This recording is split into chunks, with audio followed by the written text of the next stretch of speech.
విద్యుత్ సంస్థల్లో పనిచేస్తున్న ఆర్టిజన్ కార్మికులను వెంటనే కన్వర్షన్ చేయాలని తెలంగాణ విద్యుత్ ఆర్టిజన్ కార్మికుల ఐక్యవేదిక ఉమ్మడి మెదక్ జిల్లా ఉపాధ్యక్షులు రవికుమార్ గౌడ్, కార్యదర్శి కుమార్ యాదవ్ డిమాండ్ చేశారు. ఈ మేరకు ఆర్టిజన్ కార్మికుల సమస్యలు పరిష్కరించాలని కోరుతూ తెలంగాణ విద్యుత్ ఉద్యోగుల జేఏసీ ఆధ్వర్యంలో సిద్దిపేట ఎస్సీ కార్యాలయం ఎదుట వంట వార్పు నిర్వహించారు.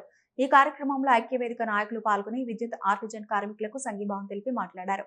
గత ప్రభుత్వ హయాంలో ఆర్టిజన్ కార్మికుల సమస్యలపై సమ్మె చేస్తూ ఉంటే అప్పుడు ప్రతిపక్షంగా ఉన్న కాంగ్రెస్ అనేక వాగ్దానాలు చేసి ఇప్పుడు ఆ ఊసెత్తడం లేదని ఆరోపించారు.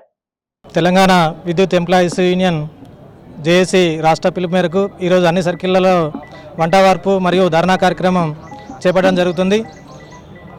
ఈ ధర్నా పిలుపు మేరకు మెదక్ ఉమ్మడి జిల్లా, సిద్దిపేట జిల్లా నుంచి వెళ్ళి తరలి వచ్చిన కార్మికులందరికీ మన యొక్క సమస్యల గురించి మన జేఏసీ పిలుపు మేరకు మన ఆర్టిజన్స్ అందరినీ కన్వర్షన్ చేయాలి, మరియు ఏపీసీబీ రూల్స్ ఇవ్వాలి, మరియు అన్మాన్య వర్కర్లను ఆర్టిజన్గా గుర్తించాలి, మరియు పీసీఎట్ కార్మికులను, పీపీఎల్ను, పీసీఎల్ను, ఎస్పీఎం కార్మికులను, మిగిలిపోయి ఉన్న 136 మంది కార్మికులను ఆర్టిజన్గా గుర్తించి జీవో నెంబర్ 11 ప్రకారం కూడా వారికి వేతనాలు వర్తింపజేయాలని మా యొక్క న్యాయమైన డిమాండ్స్ కొరకు మేము దశల వారీగా కార్యక్రమాలు పెంపొందిస్తూ ఈరోజు సర్కిల్ వైస్ వారీగా ఆర్టిజన్ గురించి మాట్లాడుతున్నాము. మా బతుకులు చాలా హీనంగా ఉన్నాయి. ఎందుకంటే మేము ఆర్టిజన్ వచ్చినప్పటి నుంచి మాకు 11,000 జీతం నుంచి స్టార్ట్ అయింది. ఇప్పుడు కూడా మాకు 12,000 జీతమే వస్తుంది.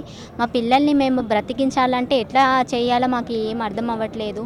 ఇలాగే ఇస్తుంటే మేము మా పిల్లల్ని ఎలా చదివించుకోవాలి, లేకపోతే ఎలా బ్రతకాలి, మా పిల్లల భవిష్యత్తులో ఎలా బాగుపడాలి, ఇట్లానే ఉంటే మా బతుకులు బాగుపడేటట్టు లేవు. అందరూ మాకు న్యాయమైన డిమాండ్స్ చేయాలని మేము చాలా ఎదురు చూస్తున్నాము. కాబట్టి మా పిల్లల గురించి అయినా మాకు కన్వర్షన్ చేయాలని మేము రెండు సంవత్సరాలు, ఇప్పుడు నేనైతే జాయిన్ అయ్యి 2 years అవుతుంది.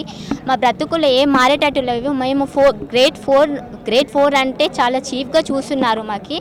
కాకపోతే ఏంటంటే మా పిల్లల గురించి మేము బ్రతకాలి. ఈరోజు టీవీఎస్ జేఏసీ రాష్ట్ర కమిటీ పిలుపులో భాగంగా ఈరోజు అన్ని సర్కిల్ కార్యాలయం ముందు రాష్ట్రం లెవెల్లో వంట వార్పు అండ్ ధర్నా కార్యక్రమం నిర్వహిస్తున్నాము.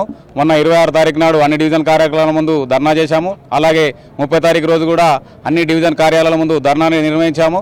అలాగే వచ్చే నెల ఈ నెల 4 తారీఖు నాడు కేటీపీఎస్ పాల్వంచలో ధర్నా ఉంది. అలాగే 7 తారీఖు రోజు ఎంపీటీసీఎల్ ఆఫీస్ ముంగుడు చలో వరంగల్ ధర్నా కార్యక్రమం ఉంది. ఎందుకంటే ఇవన్నీ ఈ సంస్థలో ఏదో ఒక రోజు పర్మనెంట్ అవుతామని విద్యుత్ శాఖలో ఒక 20-25 ఏళ్ల నుంచి పనిచేస్తూ ఉన్నాము. అయినప్పటికీ ఇప్పటి వరకు కూడా ఎలాంటి మేము పర్మనెంట్ లేకుండా వెట్టి చాకరీతోని ఈ సంస్థలో పనిచేస్తున్నాము. బ్రిటిష్ కాలం నాటి మాకు రూల్స్ తెచ్చి స్టాండింగ్ ఆర్డర్, ఒకే సంస్థలు ఒకే 2 రూల్స్ నుంచి పోయి మా బ్రిటిష్ కాలం నాటి స్టాండింగ్ ఆర్డర్ తీసుకొచ్చి ఈ ఆర్టిజన్ కార్మికులను నామకరణం చేసి మమ్మల్ని ఈ సంస్థలో విలీనం చేసుకోవడం జరిగింది.